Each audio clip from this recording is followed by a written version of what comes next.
रूस ने दुनिया को दिखाई अपनी एटमी ताकत। रूस ने एटमी बैलिस्टिक मिसाइल का किया है टेस्ट और बारंत सागर में कई एटमी मिसाइलों के टेस्ट को लेकर बड़ी खबर आई है। आपको बता दें, जल थल नभ से परमाणु हमले के अभ्यास की ये तस्वीरें।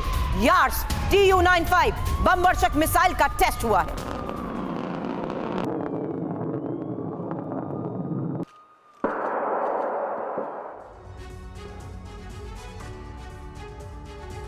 तो यूक्रेन के खिलाफ जारी जंग के बीच रूस ने महाविनाश की तैयारी कर ली है। बार बार न्यूक्लियर हथियार के इस्तेमाल की धमकी देने वाले रूस ने एटमी वॉर की एक्सरसाइज की है। आपको दिखाते हैं कि इस एटमी टेस्ट में अब तक क्या क्या हुआ है। सबसे पहले रूस की एटमी तैयारी में महाविनाश का खतरा। पुतिन की अगुवाई में एटमी तैयारी को लेकर हुआ अभ्यास। कमांड सेंटर से पुतिन ने खुद पूरे ऑपरेशन की निगरानी की है। जमीन, समुद्र और हवा से एटमी हथियारों को चलाने की क्षमता का टेस्ट हुआ। साथ ही बैरेंट सी में तुला एटमी सबमरीन से सिनेवा बैलिस्टिक मिसाइल दागी गई है।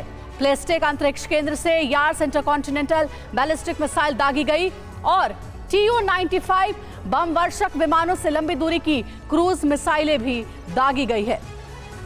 और बड़ी खबर आपको ये भी बता दें, 3 तस्वीरों के जरिए कैसे जल, थल और आकाश से परमाणु हमले का अभ्यास कर रूस ने इजराइल जंग के बीच अमेरिका और यूक्रेन को बड़ा संदेश दे दिया है। ये देखिए 3 तस्वीरें आपको दिखा रहे हैं। परमाणु हमले का अभ्यास, अमेरिका को बड़ा संदेश। जल, थल, नभ यानी आकाश के जरिए ये बड़ा संदेश देने की कोशिश है। तिवारी सर, मैं आपके पास आना चाहूंगी। ये देखिए, जल, थल और नभ से कहा जा रहा है कि बड़ा संदेश अमेरिका के लिए है। क्या अमेरिका को अपनी ताकत के जरिए ये बताने की कोशिश है कि युद्ध के बारे में ना सोचे और हमलों के बारे में ना सोचे, क्योंकि हम भी ताकत के मामले में कम नहीं है? अंजलि, बिल्कुल सहमत हूँ तुम्हारी बात से।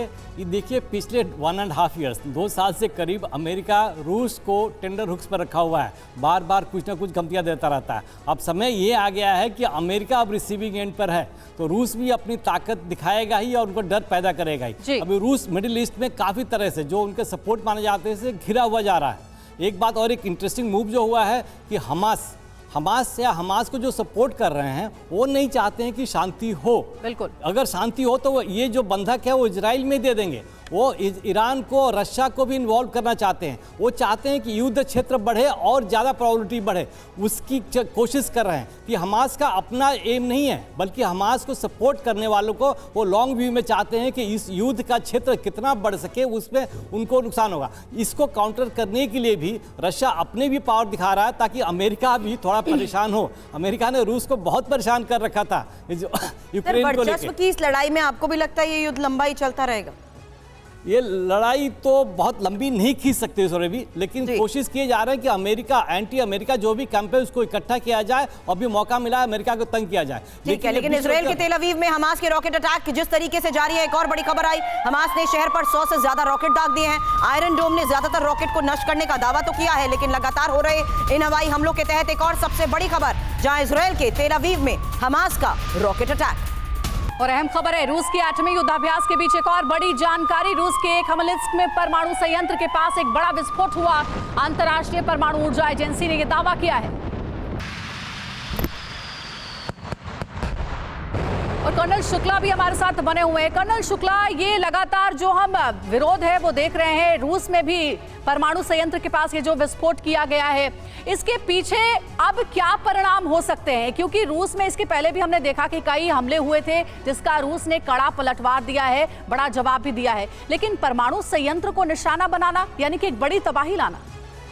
जी, इसके पीछे 2 चीज़ें हैं। एक तो वार है, दूसरा काउंटर वार है। तो दोनों पक्ष अपनी तरफ से अपनी शक्ति प्रदर्शन करने की कोशिश कर रहे हैं। तो शक्ति प्रदर्शन सिर्फ 2 ही तरीके से हो सकते हैं। एक तो ये इंफॉर्मेशन वॉरफेयर, जिसमें हम बताना चाहते हैं कि हम आपके सैनिक ठिकानों को अच्छी तरह जानते हैं, युद्ध में किस तरह का अर्सनल, न्यूक्लियर अर्सनल कहाँ पे पड़ा ये हमें पता है, और ये इस तरह दिखाया जाए कि छोटा सा एक ब्लास्ट करके उस तरह बताना चाहते हैं कि हम इस जगह को किसी भी समय अटैक करके आपको नुकसान पहुँचा सकते हैं। तो ये अमेरिकन वर्जन है। लेकिन अगर उसी काउंटर वर्जन को देखें तो युद्ध को इस समय एक्सपेंड करने की कोशिश की जा रही है। मिडिल ईस्ट में रशिया को घसीटा जाने की कोशिश की जा रही है। हमास के लोग आज रशिया में बैठ के मीटिंग कर रहे हैं। तो ये चीज़ है कि युद्ध को बढ़ाया जा रहा है और अमेरिका और यूएस को डायरेक्टली इन्वॉल्व करने की कोशिश की जा रही है। तो ये बहुत बड़ा रिपरकशन इसका हो सकता है। युद्ध के इस हालात में किस तरीके से यूएस की फोर्सेस भी अब अलग अलग ऑपरेशंस को अंजाम देने वाली हैं। बड़ी खबर है, हमास के टनल में घातक गैस छोड़ने का ये प्लान, जहां इजराइल कर रहा है नर्व गैस छोड़ने की तैयारी, और सूत्रों के मुताबिक यूएस डेल्टा फोर्स को इसका जिम्मा दिया गया है।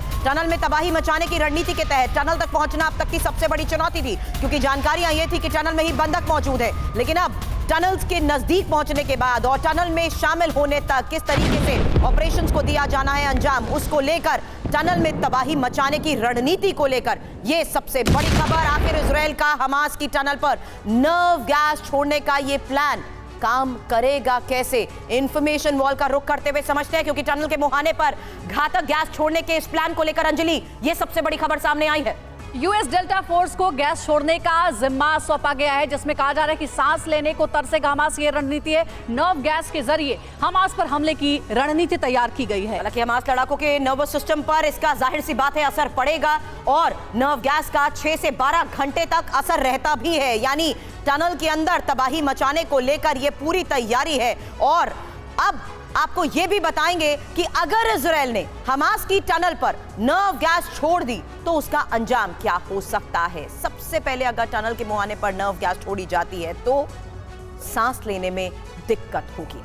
जी हाँ, और आंखों पर छाएगा अंधेरा, साथ ही खांसी करेगी बेहाल। तो ये नर्व गैस के जो नुकसान है वो हमास को भुगतने पड़ सकते हैं। हालांकि आंख से लगातार पानी निकलता रहेगा, सिर दर्द और चक्कर जैसी समस्याएं भी बढ़ा देगी मुश्किल।